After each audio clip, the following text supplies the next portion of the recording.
Tried to take my shoe. Fuck him up. Fuck him up. Fuck him up.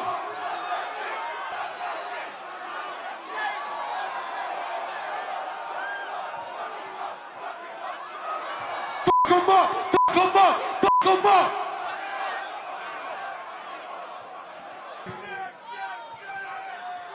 The kid is 17. Fuck his ass up.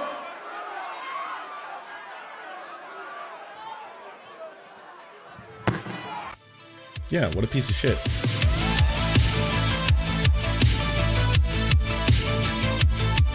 If you don't already know this, I'm a big fan and big proponent of music festivals, concerts, all that kind of stuff. I love going to them. I went to a lot of them in my younger days. I'm a huge fan of them. I am in no way here to shit on live music or big festivals or any of that kind of stuff. I love big festivals and live music and those kind of things, okay? I think they're fucking amazing. I have seen many a live show, everything from hip-hop to rock to, you know, Simpson wave. I've seen it all right? And I'm not here to shit on them. There is a lot of things that have to go into place when you're throwing a big concert or a festival, or basically anything that's going to have thousands of people at it. I have been to festivals that have been deplorable in every way, shape, or form. From the way they treated human beings like cattle, to the way that the staff were treated abhorrently, to the way everything basically outside of the superstar celebrities and the rich people who were making money off the concerts were basically just expendable, which was really, really shitty to see. Ones where, like, you know, they'll have the bare minimum, because legally you have to have a set amount of porta potties per every how many humans you have at a venue, because of, you know, the pissing and shitting that is going to take place, and most likely the vomit as well at a music festival. But a lot of places will just set up that bare minimum, and they don't refresh or change them after a period of time. So you'll have just mountains of all kinds of human waste piling up inside them, sometimes even coming out of the doors, just that kind of shit. Literal shit. So it really falls upon the people who are throwing an organized event to make it something that is going to be safe for the people going to it, meaning that you will have to have medical staff available, as well as, you know, properly paid staff who are going to be, you know, a lot of the work there is really hard. I know people love to shit on people who perhaps would be like security at a concert or something like that, but their job all night of not only like, people think of security guards in concerts as like, oh, he's just trying to, like, you know, harp on our good times and catch drugs. The vast majority of security guards at those shows, they're not there to, like, find you and take your drugs away. I mean, that's what the undercover cops are for. They're usually the ones who have to physically lift people out of crowds when they've collapsed from whatever drug they're on, right? And I'm not even talking about heavy stuff. It could be someone just had a brownie and then it was just too much for them, and then they just black out, but they're in the middle of a dance floor with, you know, thousands of people around, and everyone else is super fucked up around them. And so everyone around them who's super fucked up is going to be like, oh, we need to rescue him. Let's bring him to safety. They're going to keep being fucked up, and so forth and so forth. So unfortunately, it can create very dangerous things. Fire Festival is a great example of this. Fire Festival is a great example of something that is built up 100% on hype and money, and then there's nothing underneath the surface. It's just a fugazi. It's a fake. It's not real. And you get a whole bunch of, you spend all this upfront money on getting all these super celebrities to tweet about it, to do all the stuff about it, and then by the time it rolls around, oh, thank you very much, Kravatron, appreciate it. Kravatron got a tier 1 subscription. Oh, Kravatron, I didn't know it was pronounced that way. Thank you. It's very, very hard to run a good music festival. The one example I can point to, and this took place maybe about 10 years ago, is in Canada, there's a major electronic music festival called Shambhala. And the one thing that makes them unique is they have resisted, effectively, corporate sponsors since their beginning. Most music festivals have enormous corporate sponsors. You're going to see, like, the drinks that you buy there were most likely because they have a partnership with a company that allows you to only buy Heineken beer at this festival, which is why there's not a lot of options available. Or you might only be able to drink Pepsi instead of Coke, or Pepsi-esque products, because there's so many different ones, right? Like, they're obviously hugely sponsored. So there was this festival that took place, or still takes place in Canada, and they, for a very long time, even though they scaled up to tens of thousands of people, continued to resist corporate sponsors, and for the better part, the whole thing was run run relatively smoothly, as good as it can be. I mean, there's obviously going to be a huge amount of problems these days. Also, you add in the drug element. Anyways, all of this being said, I'm giving you a whole bunch of preamble stuff to talk about what happened in Astroworld. Astroworld, unfortunately, was an absolute disaster in which 8 people died, if you haven't already heard the story. A probe has been opened into the crowd surge that killed 8 and injured hundreds at the Astroworld Festival in Houston Friday night. According to the city's fire chief, the surge took place when headliner Travis Scott began performing, and the crowd of 50,000 people rushed towards the stage. Widely shared video from the evening shows medical vehicles desperately trying to navigate the crowd to reach injured concert goers. Travis Scott stopped the concert at least once to point paramedics to an audience member who had passed out, but then continued with the show. Even after officials declared the scene a mass casualty event and concert goers begged staff to end the show, Scott continued the set for almost 40 more minutes before finally ending around 10:10. Really tragic situation that happened at Astroworld, and absolutely devastating. Absolutely devastating this happened. So people died by being crushed and trampled because there eventually became a surge, and just having a huge crowd of people running in one direction, everyone going into panic mode, everyone's fight or flight kicking in, adrenaline suddenly surging. People no longer are trying to exit an area as if you're all trying to slowly get out there. They're trying to exit first. So everyone is trying to push in front of each other, that kind of swarm behavior. And yes, people got trampled underneath and died. And unfortunately, some very young people as well. It's an absolute and utter tragedy. In Houston, 8 people killed, hundreds more injured when the crowd surged as Travis Scott was on stage. We're learning more about the victims as Scott himself speaks out. Marcus Moore, live in Houston. So Live Nation was one of the people who did this event, and right now there's going to be this thing. There's already the who's to blame, right? Because there has to be a whole bunch of finger pointing. The internet, TikTok especially, has really been pointing the finger at Travis Scott, saying that Travis Scott frequently would instigate dangerous situations at his concerts. There's all these viral clips going around right now. Travis Scott, promoting behavior that would result in dangerous, actions, stuff like that. Another side right now is what exactly Live Nation did in terms of their preparation for this event. Did they hire an adequate enough amount of medical staff? Did they have safety protocols in place for if this was going to happen? All these kind of things, right? When that one football stadium collapsed and a fence that a lot of people got trampled, I know it's really, really older vid of Travis Scott urging his fans to beat people up. See, yeah, these are the exact things I'm talking about. All right, thanks. I'll play this when I play the Travis Scott section. With more on the investigation. Good morning, Marcus. Oh, Robin, good morning. You can see that growing memorial just outside the concert venue behind me. The brother of one of the people who was trampled to death said that you come to concerts to have a good time, not to die. This morning, grieving families are asking what went wrong here and who's accountable. This morning, multiple lawsuits against Travis Scott, Live Nation, and even rap superstar Drake filed after the Astroworld Music Festival in Houston turned deadly. All part of the people were getting stepped on. Officials launching a criminal investigation into the chaotic concert that left at least 8 people dead and many others hurt. 50,000 fans gathering to see rapper Travis Scott, a Houston native and Astroworld founder, perform. As he took to the stage around 9:15 p.m., the crowd, as seen in this Apple Music live stream, pushing their way forward, forcing people into the barricades. Our barricade even started to break, and the security had to come over to us and start strapping the rails. People unable to move, some collapsing to the ground. 19-year-old Quentin Savage was trampled on while trying to pull his brother out of a human body pile. I was telling people there are dead bodies over there, and nobody believed me. Crowd chanting, "Stop the show." Scott still performing throughout the chaos. In this video, a seemingly unconscious man is carried through the crowd as Travis Scott looks on nearby. At one point, Scott even seemingly acknowledging an ambulance on the scene. It's an ambulance in the whoa. He noticed some people were passed out. But as he resumed, fans are heard pleading for help. This woman climbing the stage platform, pleading with the camera crew to stop the show and help. A security guard lost consciousness after being pricked in the neck by a substance requiring Narcan to be revived. By 9:38 p.m., police declaring the scene a mass casualty incident. Shortly after, Scott pausing his song Skeletons to acknowledge someone in distress. We need somebody to help him. Somebody passed out right here. 20 on his son! But police and medics seem tending to fans even as the show carries on for nearly 40 more minutes. Amidst the chaos, Drake joined Scott on stage. He posted these images from the night on his Instagram.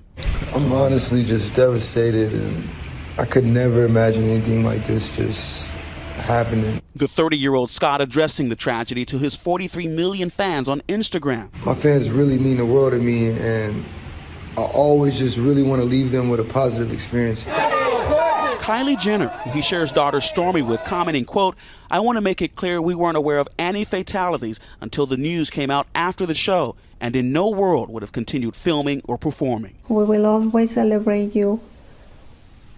You're in heaven, mijo. Memorials honoring the victims with flowers and grieving notes. He was talking to everyone how excited he was to be there and to go, and he was saving up money to go with his best friend Jacob, who also passed away. Among those who died, Danish Beg, 27, 16-year-old Brianna Rodriguez, Axel Acosta and Franco Patino, both 21, and 23-year-old Rudy Pena, along with Jacob Jurinic. And 23-year-old Arturo Sanchez was also in that crush of people, suffering a heart attack during the melee.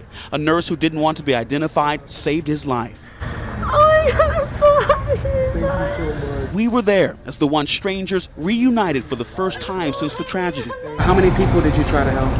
I helped 3 others, but it's kind of like a prioritization thing. You have to move on to the ones who can survive. And this is it.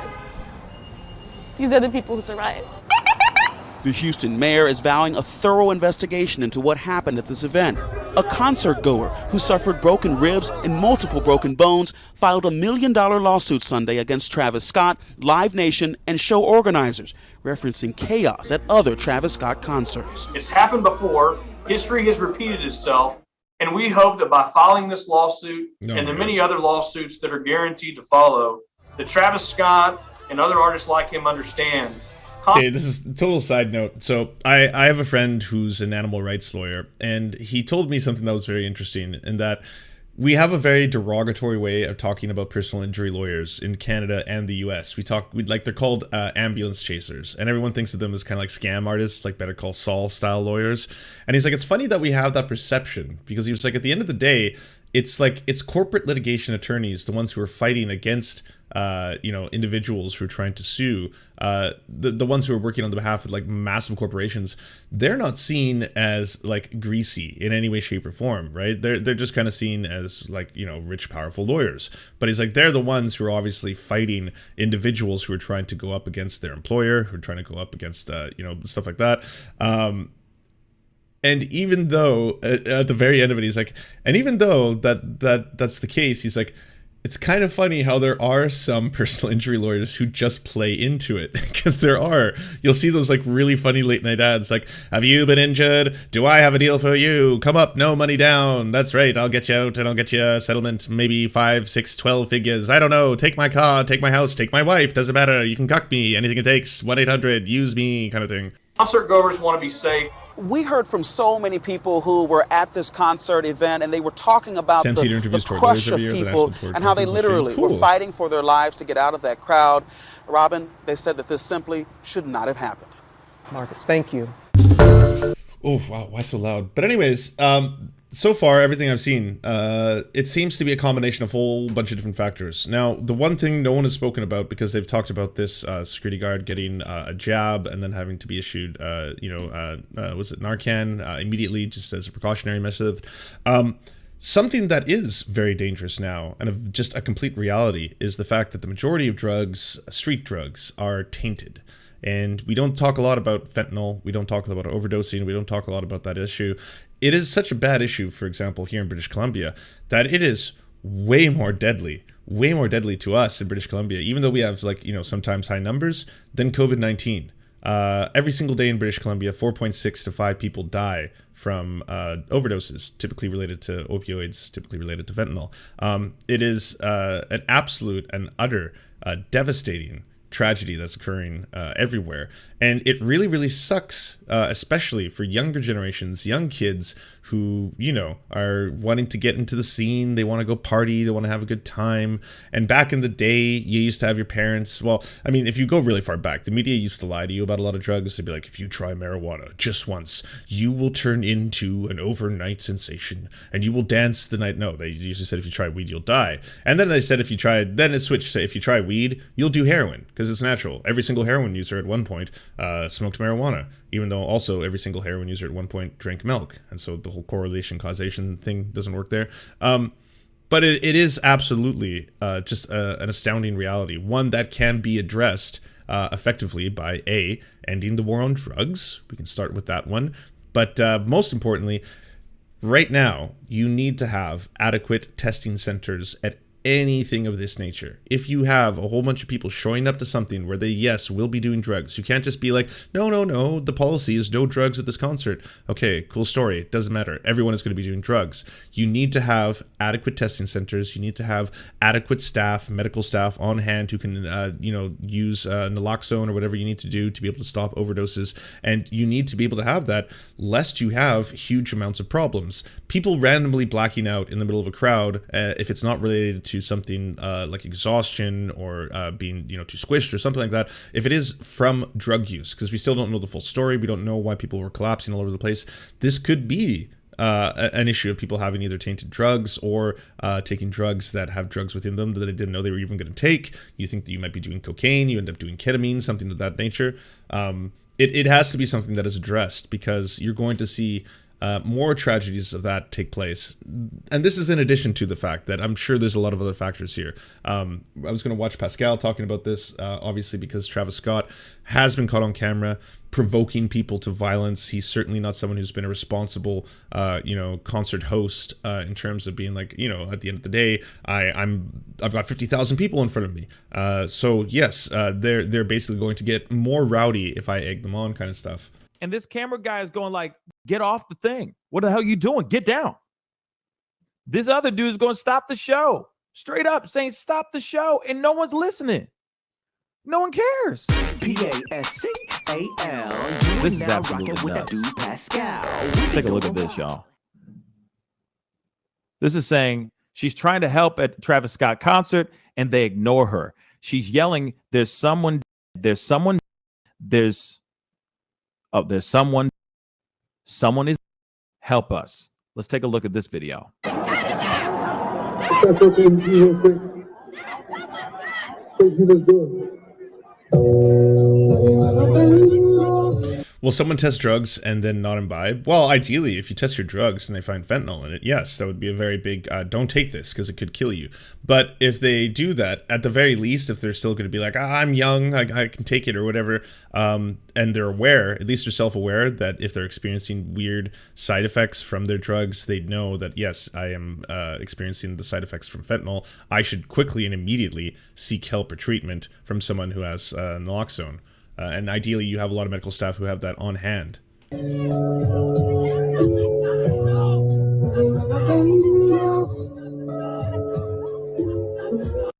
Now, this dude is screaming, stop the show. You got a cameraman basically being like, yo, y'all need to get down off of this thing.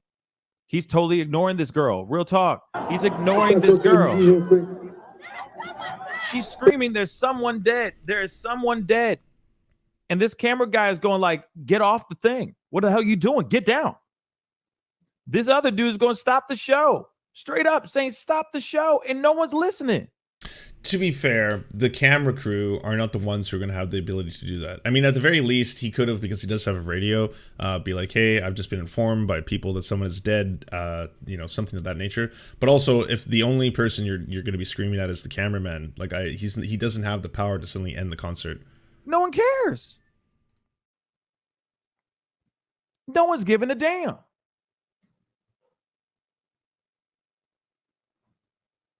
Really?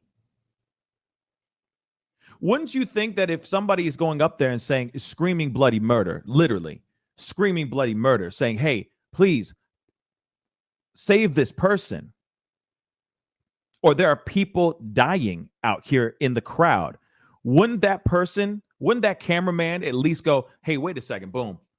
Let me get on my headphones real quick. Let me get on this walkie real quick and let people know are sending him threats, this issue's real. That somebody's hurt down here. He's just like, yo, get down. Yeah, like this online, this seems to be one of those issues where, like, as these things surface, so you've got now this viral video of this camera operative and two people screaming, someone's dead, please stop the show. The camera operator, he does not have the ability to do that, all right? His job that he's been paid to do is to film the show. That's what he's trying to do while they're screaming at him. And he probably has no idea who they are, if they are, you know, related to the, you know, what's happening or what's going on. Everyone, of course, is incredibly upset, as they justifiably should be, about the tragedy that occurred. But making this, again, the scapegoat in this issue, I don't think is fair. I can't do anything for you. Get down. You, y'all. Roll while death in the concert crowd and people film our words on the trains and did nothing. Clean up your room. What has this world come to? I do agree. Well, thanks to the Xenopol. Like I said, we are so busy trying to get the thing for the gram or World Star or trying to get it for the views and all that, that we tend to just completely forget about the simple thing, which is the quality of life, right? Keeping people safe. Keeping people out of harm's way. But lo and behold, we have a guy right here, a cameraman that I just showed a second ago, not giving a damn. Because he's union and he's got to do his job. Yet there are people that were actually dying. There are people that were getting. Yeah, so he had a walkie-talkie. I'll agree with this insofar that yes, you could use your walkie-talkie to be like, hey, by the way, I've just been informed that someone has died at the concert. Please acknowledge. And that's about the extent of the power that he has in terms of being able to, you know, help the situation. Stopping a Foo Fighters show in its tracks to help an autistic child in the crowd. Take note, performers. You often see things security cannot. Look out for your fans. I'm going to show you this clip because this clip right now is going viral. Yeah, People are talking about this. I don't know what being union has to do with any of that. If he is in a union, I'm glad for him. Twitter, they're retweeting this and talking about this. Totally different genre of music, all right? But it's the same thing. People are out here getting drunk, high, doing all their stuff and having a grand old time. Trust and believe. Every concert's basically the same, all right? Basically the same. The only thing is that it's just a genre. The genre of music is different. All right. I mean, I don't see people popping pills and smoking weed and doing beer bongs at a classical concert, you know, with Mozart. I don't see people going, yeah, let's rate. Whoa, that's not true at all. That's not true at all. Okay, the London Symphony Orchestra, people get fucking lit. They pop off. Have you not seen that shit? Oh man, even the fucking orchestra gets in on it. Conductor's like all flying off Molly, you know, none of his notes are hitting the right parts. It's like, it's a wild time. Rage to Mozart, but you know what I'm saying. These kind of concerts, rock shows, rap shows, all that, it's all the same, right? Just different genres, right? But take a look at what Dave Grohl does. And this is what performers need to do, period. Yeah, Three Voices, I agree with you. Wouldn't there be greater incentive to not respond if they weren't union with the protections it affords? Yeah, because you could be worried about being fired on the spot, right? If you're just suddenly trying, like, if they don't believe you, you radio in and all of a sudden you're like, hey, I've been just informed that there's someone who's died. We may have to stop the concert. Please respond. And they're like, this is not, you know, your lane or purview. Please stick to recording the events. That would have been what could have happened. So let me understand. So the Serf keeps making excuses for Travis that let 8 people die and stop the concert for apparently Jordan Peterson is the devil for saying clean your room. No, I did not say Travis Scott is innocent in this. We just started, but good try. When the Adiago hits on Mahler's 8th, that's the drop a couple times. True. These historical star burned down. This isn't about rap music. I haven't heard that angle yet. I mean, not even by, I mean, fuck, I'm sure Shapiro and everyone is going to start that news cycle now. It's going to be about, this just goes to show you the effects that rap music has on its youth. No, it has nothing to do with that. This is 100% a concert safety issue. And again, in the modern age where we have this terrible environment of like laced drugs, fentanyl running in the streets, all this kind of stuff, that is going to have to be factored into what you prepare for. You know, do you have adequate medical staff? Do you have adequate security staff to be able to help people should this happen? Is everyone trained in how to use naloxone? Is everyone trained in how to use Narcan? Because you will have to be. Someone coming up for here. Don't look now. Hold on 1 second. Oh, it's just the lighting, Kumi. That's the change in lighting. That's God. That's sunlight coming in from the other room. Give that kid a real seat. Put that motherfucker. You put that kid over right there. You gotta take his parents too now. Hold on.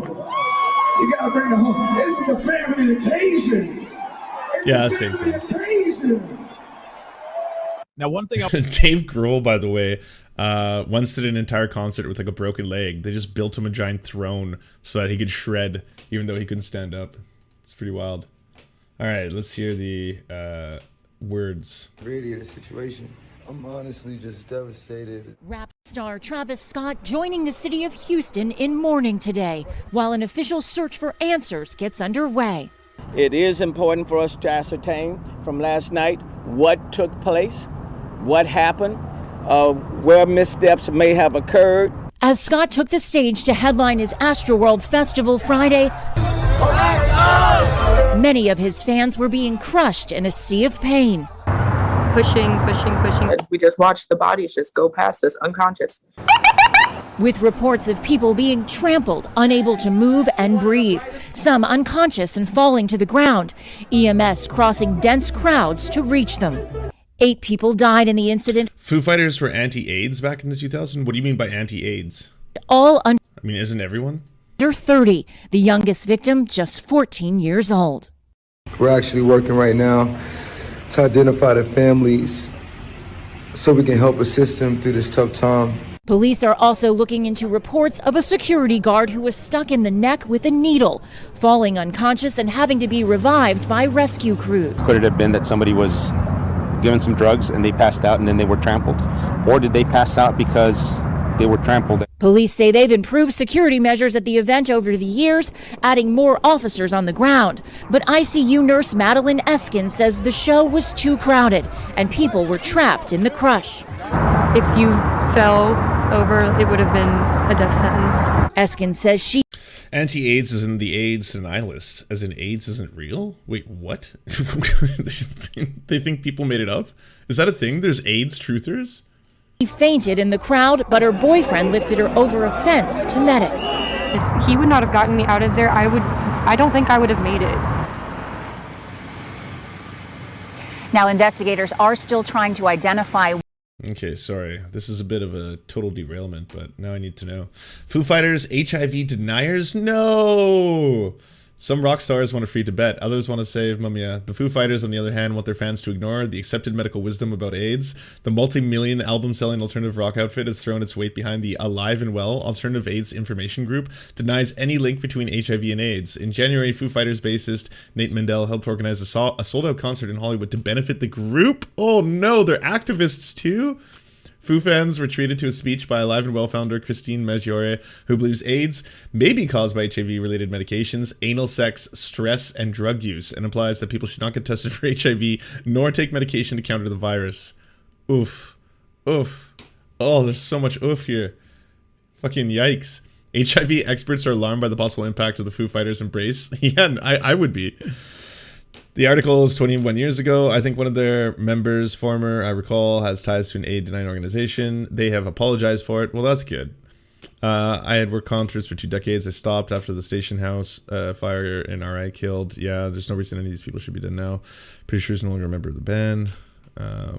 All right, back to this. One of those 8 victims, and in a rare move, are asking for the public's help to try and identify him.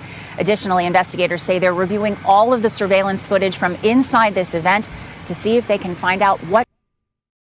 So, I think what this is really coming down to, and I'm going to play the Travis Scott video in 1 second, is that we've been throwing big concerts for a long time. And as I said at the start of this segment, I have been to, again, live shows, festivals that take place over the course of like 5 days, things like that, where I was pleasantly surprised at how well organized they were. I've been at ones that were absolutely deplorable. They were disgusting. Just the quality of, the washrooms all the way across the board.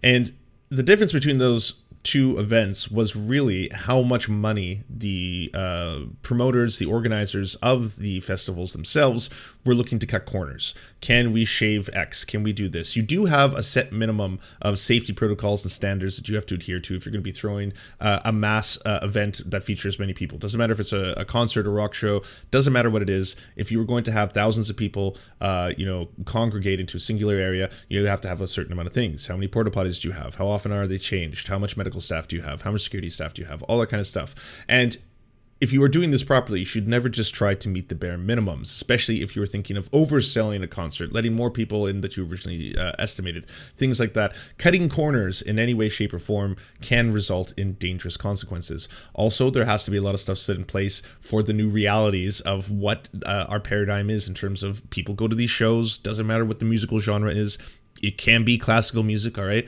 I can see grandparents popping off that kind of stuff, but it doesn't matter what it is these days. You have to be aware that there's such a huge amount of adulterated drugs on the street that you have to plan accordingly. You have to have testing centers, enough of them that people actually don't want to wait in line for like 40 minutes to use them, and they can actually adequately just go over there, get their drugs tested, and then go about their way. You have to have harm reduction strategies in that you cannot approach these things from the angle that, hey, drugs are banned, we're going to be banning drugs, so don't worry, okay? You're not allowed to bring them. People are going to bring them. They're going to sneak them in. It's what people do. It's a concert. You have to be aware of that. You have to have medical staff who are trained on people who are experiencing overdoses. You have to have medical staff who are trained on people who are experiencing any kind of thing that might come, even from a legal drug, like eating a brownie, like a marijuana brownie, that can make people just black out. And if you black out in the middle of a giant crowd, that's a huge problem because that person has to get out of this area in between seas and seas of people. But you do have to prepare for this. You tried to take my shoe? Buck 'em up! Buck 'em up! Buck 'em up!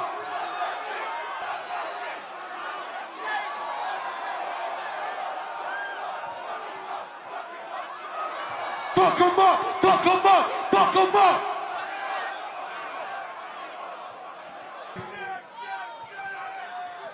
The kid is 17. Fuck his ass up!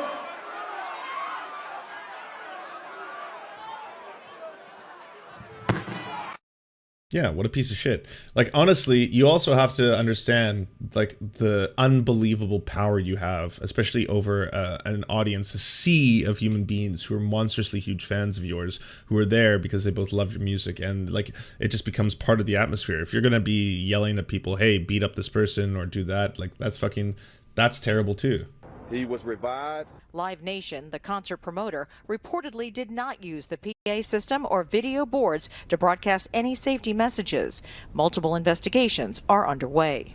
The families of those who died and everybody affected deserve answers, and that's why I'm calling for an objective, independent investigation. Live Nation provided 755 security officers in addition to over 520 Houston police officers to handle the sold-out crowd of 50,000.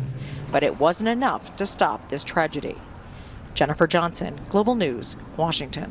Lance, I went to a concert sponsored by Live Nation back in 1990, and it was the Amphitheater, and they had one stand for thousands of people to get water and beverages. This was in the summer with temperatures hitting the 100s. Woof, that's another huge thing. So back in the day, before EDM was popular, back when it was all raves, there used to be these massive raves that were thrown in Vancouver, and we had a really big problem because they started doing this thing where they would turn the water off at the venues in the bathrooms, or only put hot water on so that people would not be getting free water, in an attempt to sell water bottles to kids who are obviously tweaking on Molly, and water is very, very important if they're just sweating constantly and dancing, and yeah, it resulted in people going to the hospital. So that is a direct example of someone at a concert doing something that is going to endanger the people attending the concert for the purposes strictly of trying to make more money. It's fucking, yeah, that is criminal. You should not ever do that. Like, if you're going to throw a concert, or you're going to throw a festival, or you're going to throw anything, the first thing in your list should be safety. Should be the safety of the attendees. That should be the number one thing that is like the top priority. After that, you can talk about who you're going to book. After that, you can talk about where's the venue going to be. After that, you can talk about the first thing that you should be concerned with, that should be the top priority at all times, is the safety of the attendees.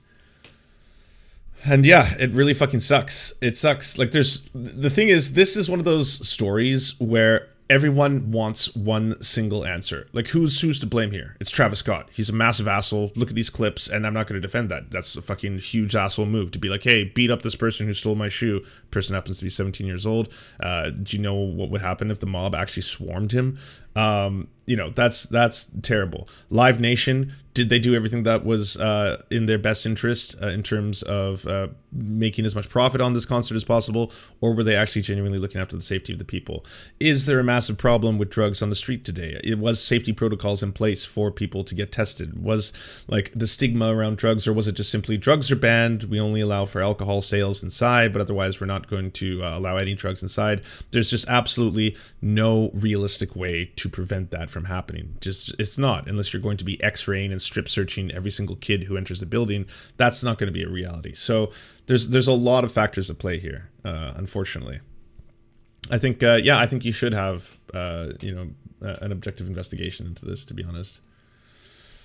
It really sucks though. That's it's just like, it's a horrible tragedy all around. Do you enjoy the Serfs but prefer not to have to use your eyeballs? Many are saying this. Well, we've got the solution for you. It's the Serf Times in podcast form, available on most major podcasting networks now. If you enjoy it, please consider leaving a good review and feedback, because it really helps the show out, apparently, and it's free, just like the podcast. To our gods, Xander Corvus and Peyton L. Just, we will build a ladder to heaven to deliver you the daily news. To our monarch, Tom Spiker, we are your most humble of clownish jesters.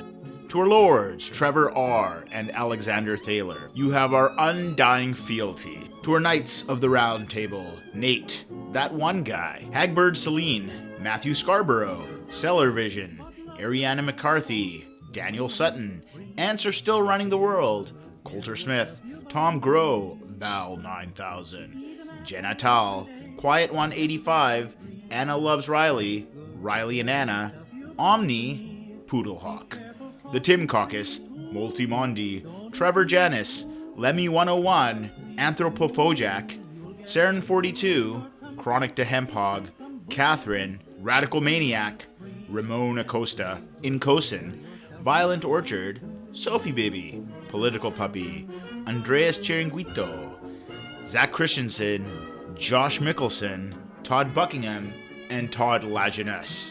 We shall meet you in the tavern, and we raise a drink, and we salute you.